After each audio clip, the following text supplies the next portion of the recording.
찬미 예수님, 오늘 이 성유 축성 미사 또 예수님께서 성체 성사를 제정하신 날에 이렇게 모두 우리 교구의 성직자, 수도자, 평신도들이 이렇게 한 자리에 모여서 이 대축일을 이렇게 경축하게 되어서 저도 기쁜 마음입니다. 지난 3월 24일에서 28일까지 한국 주교회의 봄 총회가 있었습니다. 여러 가지 의제를 주교님들이 논의를 했는데 그 중에서 가장 오래 연구하고 고민한 안건이 주일 미사와 고해성사에 대한 한국 천주교회 공동 사목 방안이었습니다. 우리 주교들은 지난 3년 동안 이 문제를 가지고 씨름을 하고 고민했고 전국 각 교구에서 교구 나름대로의 의견 수렴을 이렇게 하시도록 했고, 그것을 다 모아서 이번에 한국 천주교회 공동 사목 방안을 이렇게 발표하게 되었습니다. 이 문제를 다루게 된 출발점은 한국 교회의 전체 신자 수는 많이 그동안 증가를 해왔습니다만 냉담자 비율이 갈수록 높아가는 것이 어떤 큰 우리 교회의 도전이요 위협으로 이렇게 다가왔기 때문에 주교님들이 그 원인에 대해서 여러 가지로 고민을 해왔습니다.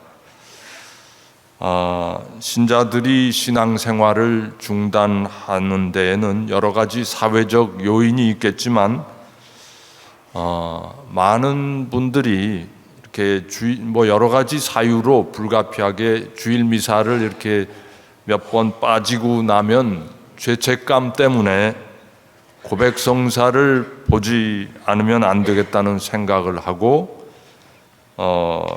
그렇지만 미사에도 못 나가는데 고백성사 볼 그러한 형편은 더욱 못 되고, 그러다 보니까 몇 번 계속 빠지다가 결국 냉담으로 이어지는 그런 사례를 많이 우리가 보게 됩니다.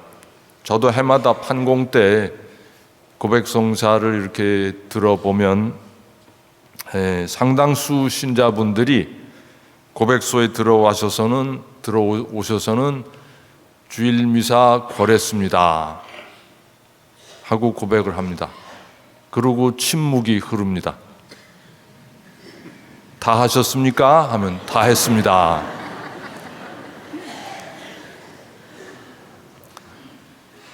미사는 예수님이 우리를 너무나 사랑하셨기 때문에 당신의 살과 피까지 송두리째 내어주셨음을 기억하고 감사하고 받아 모시는 거룩한 잔치입니다.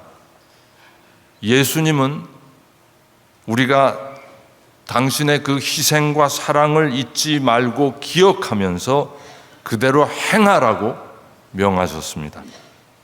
12 사도들과 초대교회 신자들은 부활하신 예수님을 다시 만나 뵙는 그런 기쁨과 흥분으로 주일이 되면 만사를 제쳐놓고 달려가서 예수님의 몸과 피를 받아 모시고 또 형제들과 친교를 나누는 그런 기쁨의 잔치를 열었던 것입니다. 주일 미사는 한마디로 부활하신 예수님과의 다시의 만남이고 기쁨의 잔치였습니다. 성찬 기도가 끝나고 성찬 기도 마지막 부분에 마지막 대영광송을 함께 외칠 때에는 오늘날도 우리 미사 중간 주님의 기도 바치기 직전에 그리스도를 통하여 그리스도와 함께 그리스도 안에서 하고 쭉 사제가 한 다음에 맨 마지막에 여러분들이 아멘으로 응답하시는데, 그 초대교회 때는 그 아멘 소리가 너무나 커서 그 영광송을 함께 교우들이 외칠 때 그 회중 전체의 흥분과 감격이 너무나 고조돼서 성당이 떠나갈 듯했다. 이렇게 초대교회 기록에는 나와 있습니다. 그렇습니다. 주일 미사는 예수님과 재회하는 감사의 잔치이고 축제이지, 이것을 그냥 교회 법으로 정해져 있는 의무로 인식하고 미사 빠지면 죄가 되고 또 혹시 뭔가 하느님이 내 미사 빠진 거에 대해서 뭔가 벌하시지 않을까 하는 불안감, 이런 식으로 미사를 받아들이는 것은 미사의 본질과 가치를 아주 형편없이 오그라들게 축소시키는 일입니다.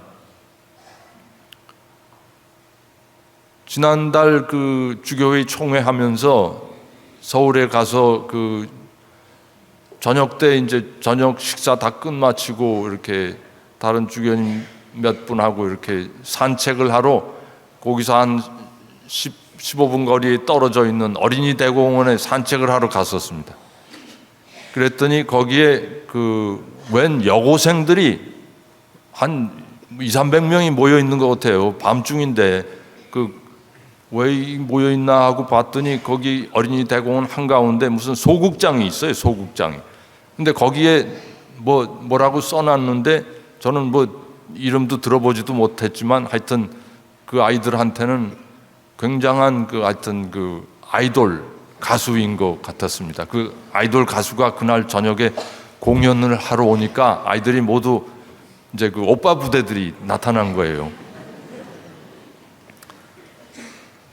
아이들이 그냥 기다리는 게 아니라 그 가수가 나타나면은 뭘 이렇게 환영하기 위해서 환영 준비를 막 자기네들 나름대로 플래카드도 써서 포스터도 만들고 또 이렇게 자기네들끼리 이렇게 퍼포먼스를 준비를 해가지고 가수 나타나면 보여주려고 막 열심히 하여튼 난리 법석을 떨고 있는 모습을 보았습니다. 아직 가수는 나타나지도 않았는데 자기들끼리 아주 미리 흥분해서 즐거워서 어쩔 줄을 모르는 그런 모습이었습니다. 야, 자네들 어떻게 뭐가 저렇게 즐거워서 저렇게 난릴까 하는 생각을 그때 했습니다. 요즘 로마에 연세 높으신 오빠가 한 분 계십니다.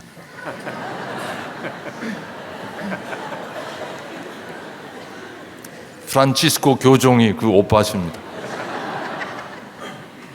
인기가 하도 좋으셔서 베드로 대성전 광장에 몇만 명, 거의 10만 명 가까이 거의 들어가거든요. 전체 꽉 차면. 근데 매번 수요일마다 이렇게 일반 아련 때 거기를 이렇게 꽉 메울 정도로 교우들이 많이 세계 각처에서 모여드는데, 지난번에 제가 3월 달에 잠시 로마에 교황님 뵈러 간 적이 있습니다. 그때 저는 교황님 숙소에 7시 미사를 같이 봉헌하려고 약속이 돼서 가는데, 그러면 바티칸 베드로 대성전 광장 바로 옆을 지납니다. 6시 반에 제가 거기 당도했는데 6시 반에, 새벽에 6시 반에 벌써 사람들이 깃발 들고 거기 광장에 들어가려고 모여들고 있었습니다. 근데 우리 한번 생각해 보면 좋겠습니다. 어떤 연예인도 어떤 아이돌 가수보다도 또는 프란치스코 교종하고도 비교가 안 될 스타 중에 스타. 그분 앞에 가면은 프란치스코 삼촌도 그저 가방 들고 다니는 비서로 써주실까 말까 한데, 그런 초대형 스타가 예수님이 우리 만나러 우리 가운데 오신다는데 우리는 마지못해 어슬렁어슬렁 나타나거나 아니면 아예 도중에 다른 길로 새버리거나, 참으로 안타까운 일이 아닐 수 없습니다. 우리도 예수님 시대에 유대인들과 똑같은 실수를 범하고 있는 것은 아닌가 이런 생각을 하게 됩니다. 옛날 유대인들은 안식일을 안 지키면 큰일 나는 그런 율법 규범으로 인식하고 그 의무를 철저히 준수하기 위해서 아주 세부적인 세치까지 만들어가면서 뭐 하면 안 된다, 뭐 하면 안 된다, 뭐 하면 안 된다, 그렇게 세부 지침안을 마련하기도 했습니다. 안식일에 몸을 어느 정도까지 움직이면 되는가, 몇 발자국 걸으면 되는가, 물건은 얼마나 무거운 거 들으면 되는가, 무엇은 해도 되고 무엇은 하면 안 되는가, 아주 시시콜콜하게 자세한 지침안을 자꾸 개발해냈습니다. 그러나 안식일의 원래 뜻은 하느님이 세상 창조를 완성하신 다음에 쉬셨다 하는 그 말씀에서 출발합니다. 하느님께서 쉬셨기 때문에 이스라엘 백성도 그날엔 쉬라는 것이 안식일 율법의 시작이었습니다. 그런데 하느님께서 쉬셨다고 하는 것은 하느님이 일하시다가 이렇게 피곤해서 일을 멈추신 것을 의미하지는 않습니다. 하느님이 뭐가 피곤하시겠습니까? 하느님이 만물의 창조를 완성하시고 그 완성된 피조물들의 모든 아름다움과 조화를 하느님께서 음미하시고 즐기시고 감상하시고 관조하시고 그것이 쉬셨다는 의미입니다. 그러니까 안식일의 본래 취지는 인간들도 하느님의 창조의 완성을 함께 기뻐하고 함께 찬양하고 그 완성이 조금이라도 훼손되지 않도록 협력하는 것이지 그냥 하다가 일 멈추는 게 안식일이 아니었습니다. 안식일의 참된 의미는 하느님 창조의 완성에 모든 피조물이 동참하기 위해 모든 인간들도 다 그 기쁨과 행복에 동참해야 되고 그러기 위해서는 아무리 보잘것없는 사람도 사회 밑바닥에 가장 비천한 노예도 종살이하는 사람도 머슴도 노동자들도 아무도 그 기쁨에서 제외돼서는 안 된다. 심지어는 가축들도 일해서 해방돼야 된다. 이것이 안식일의 본래 뜻이었습니다. 그런데 유다인 율법학자들은 이 높고 깊은 안식일의 의미를 상실하고 안식일에는 뭘 해서는 안 된다는 그런 부정적인 그냥 법조문으로 그 의미를 격화시키고 말았습니다.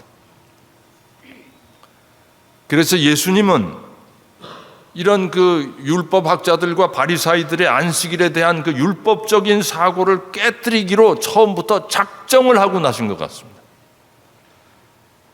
예수님은 안식일에 의도적으로 손이 오그라들어서 꼼짝을 못하는 사람을 그 손을 펴주시고 38년씩이나 지병을 앓던 환자를 고쳐주시고 그 사람이 누워있던 그 들것을 들고 걸어가게 하시고 예수님이 안식일인 줄 모르고 하셨던 게 아닙니다. 안식일에 회당에서 사람들이 지켜보고 있는 가운데 이런 일을 하신 걸 보면 예수님은 고의적으로 유다인들의 안식일에 대한 그 법률적 기계적인 이해를 뜯어고치기 위해서 일부러 그러신 것입니다. 손이 오그라든 사람을 고치셨을 때 바리사이들이 안식일 규정에 위배되는 일이라고 항의하니까 예수님께서 너희는 안식일에 양이 구덩이에 빠지면 얼른 구덩이에서 꺼내주지 않느냐? 하물며 그런 양 한 마리보다 이 사람이 얼마나 더 존귀한 사람인가 하고 되물으시니까 아무런 답변 못했습니다. 또 안식일에 제자들이 배가 고파서 미리삭을 뜯어먹다가 바리사이들이 항의하니까 이렇게 말씀하셨습니다. 안식일이 사람을 위해서 생긴 것이지 사람이 안식일을 위해서 생긴 것이 아니다. 또 38년 동안 앓았던 그 병자를 벳사다 목가에서 고치신 다음에 또 항의를 받으니까 예수님께서 내 아버지께서 여태 일하고 계시니 나도 일한다.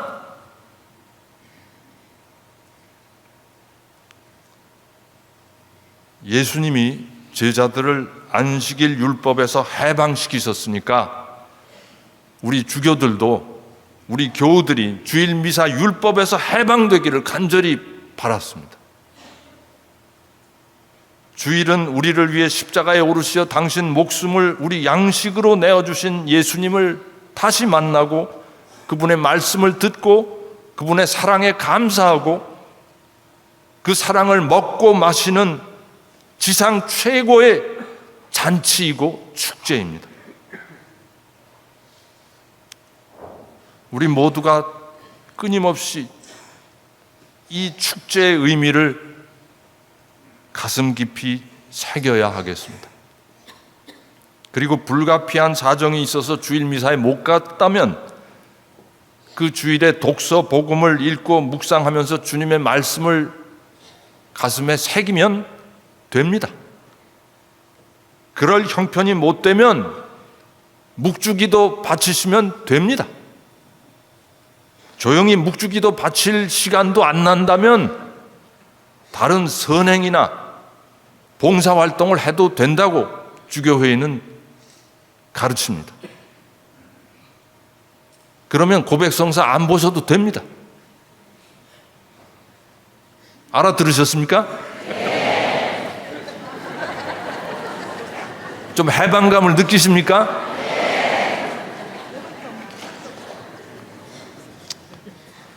우리 신부님들에게도 한 가지만 당부드린다면 우리 교우들이 미사가 무엇인지 좀 더 그 미사의 깊은 의미를 이해할 수 있도록 입에 신물이 나더라도 몇 번이라도 계속 가르쳐 주시면 좋겠습니다. 또 주일 미사에 참여한 교우들이 정말 부활하신 주님을 만나고 주님의 말씀을 직접 듣고 주님의 사랑을 실제로 느끼며 주님과 하나 되는 그런 현장감을 가질 수 있도록 우리의 미사를 정말 생동하는 미사, 감동하는 미사, 기쁨의 찬양이 터져 나올 수 있는 그런 미사로 만들기 위해서 최선의 노력을 다 기울여 주시기를 바랍니다. 매주일 그런 미사를 준비하는 것이 벅차다면 우선 한 달에 한 번이라도 적어도 그런 미사를 드릴 수 있도록 수녀님들 그리고 전례위원들과 함께 공동 작업을 펼쳐 주시기를 바랍니다. 오늘 주님께서 성체성사를 세우신 날에 우리 제주의 성직자, 수도자, 평신도, 지도자 모든 분들이 다시 한번 이 미사의 아름다움과 감사로움을 되새겨 주시기 바랍니다.